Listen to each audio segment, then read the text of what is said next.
What's up, everybody? Welcome to Podcast Now. I'm Alex. In this video, I'm going to be reviewing the Texas Chainsaw Massacre game. The day is finally here, and the game is out. We went over review scores from critics, and now I got to play the game. Now, obviously, I haven't gotten to play it too much, but I do feel pretty confident in doing a review. I played the tech test, and not a lot of things have changed. It's just the more things, right? More family members, more survivors or victims, more maps, and by more, I guess I mean one new map, right? But a lot of stuff we've already kind of experienced. It was just about seeing how the entire final product came about. So I still feel the same kind of way I think about this game as I felt in the tech test. The game's really good. I really do enjoy this game. I think the best thing this game has going for it is the atmosphere and the tension. This game can get pretty real sometimes, you know, specifically I would say playing as the victims, right? Playing as the family is a blast. I really love it, and we'll talk about that, you know, in this video. But playing as victims, especially that beginning when you are in the same area, you're locked in with Leatherface. He can't leave, and you can leave, but you have to obviously do certain things in order to leave. It's terrifying, and they really nail that atmospheric tone. It also, I guess, helps that the game looks beautiful. It looked beautiful at the tech test. I saw people commenting online that they were surprised about that in the main game, or the final game that's out right now. The game looks really, really good. This is a big step up from, obviously, a lot of people bring up Dead by Daylight or Friday the 13th. This game visually looks really good, from the details of faces of the family members, victims, the gore when you take out, a victim. It's quite something. They did a really, really good job of making this thing feel like it's alive, and obviously just the visual kind of fidelity of it really helped. In terms of the game itself, well, it's much like the tech test. So as the victims, you're going around, you're trying to escape. Different ways to escape. 2 doors, right, that you have to turn off generators and unlock the door to get out. You have the water valve escape, and you also have a fuse box escape. So 4 ways out. The killers, or the family members, they are there to take you out. And the game, I would say, balances itself out relatively well. I escaped. Now, it's in the first day, right? I played it the first day quite a bit. The first day, you're not going to have people all on the same page. That's something that's important to remember. It's also important to talk about, I guess, the future of this game. Is it going to continue to get better? Because day one, I think victims, if you know what you're doing, you could escape. I think as people get better with the family, start talking more, I think it's going to be a whole lot harder for victims. They're going to have to work together. They're going to have to talk with each other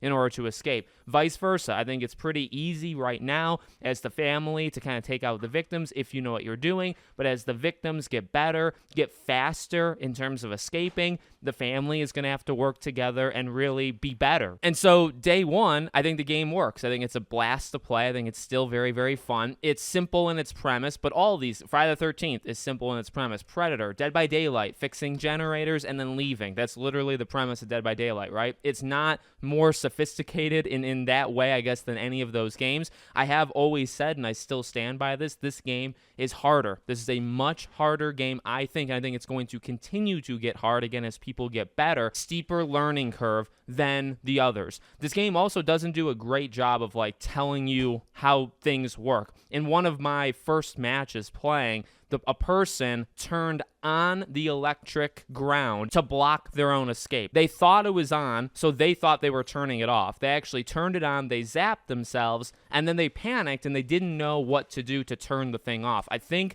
that is a problem, and I mean, that's one example, but I do think that's generally a problem with the entire thing. I think people don't know the water valve. I think people don't even have any idea about the fuse and the fuse box, right? I don't think this game does a good job at all of explaining these things. There's tutorials, but in my opinion, they're just not good. And again, the reason why I'm saying this is I think fundamentally this game is a good game. I think it works as this asymmetrical horror game. I think it's fun. I think if you play with other people, you're going to have a blast, and it's going to encourage, again, communication and you talking. But if you have no idea what you're doing, and this is the pro and con of Game Pass, I think people are going to give it a try because of Game Pass. But I think a lot of just average, normal people that say, oh, a game's on Game Pass, Pass, let me try it out, I think they're immediately going to get scared away by the game. I truly, and I believe that at the tech test, I still believe it now. I don't know if this game is built to last long term for the average Joes. And you could say, well, is that important? For me, I would say yes,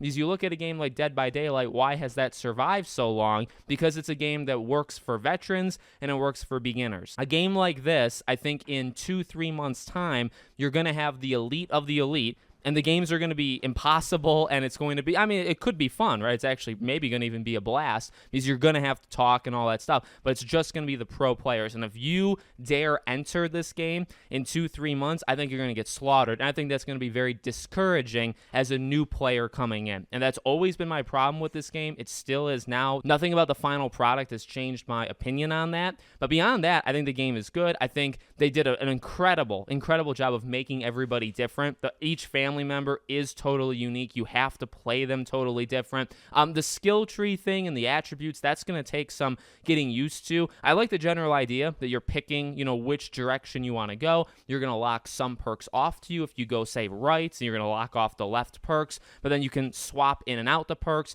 You're leveling up the family members. You're leveling up the perks as you play. Basically, everything in this game is always leveling up when you play with it. So you can level up a character as you play with them. You can level up the perks that the character is using when you play with them. Everything is leveling up. And I do think that can get a little confusing. I don't think that's exactly user-friendly to, again, the average player. But I think once you get the hang of it, it's pretty fine. And I think over time, you're going to see some cool builds, right? There's going to be people that are running this little build that is like, oh, okay, well, this is really going off of stamina. They're really focusing on stamina.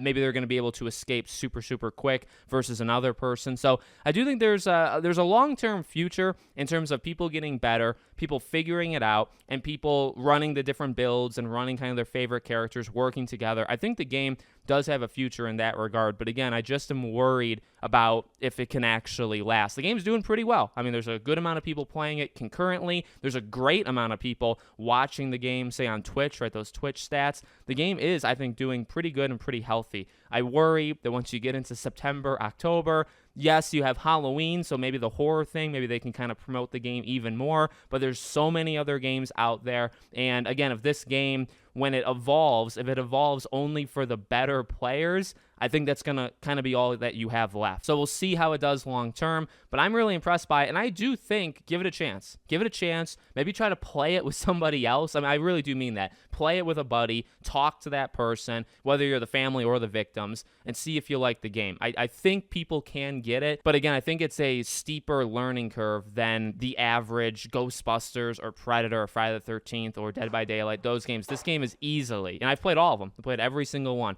This game is easily the hardest of them all. And in some ways that's good. In some ways that makes this game actually kind of different and kind of special. And in some ways it makes it non-user friendly, which is kind of the problem here. So let me know what you guys think about the game in the comments below. Make sure, as always, you guys are subscribed to the channel, bell icon turned on. If you want to support me anywhere else, all my other YouTube links as well as my Twitter and Discord are in the description below. Thank you for watching, and I hope to see you all on the next one.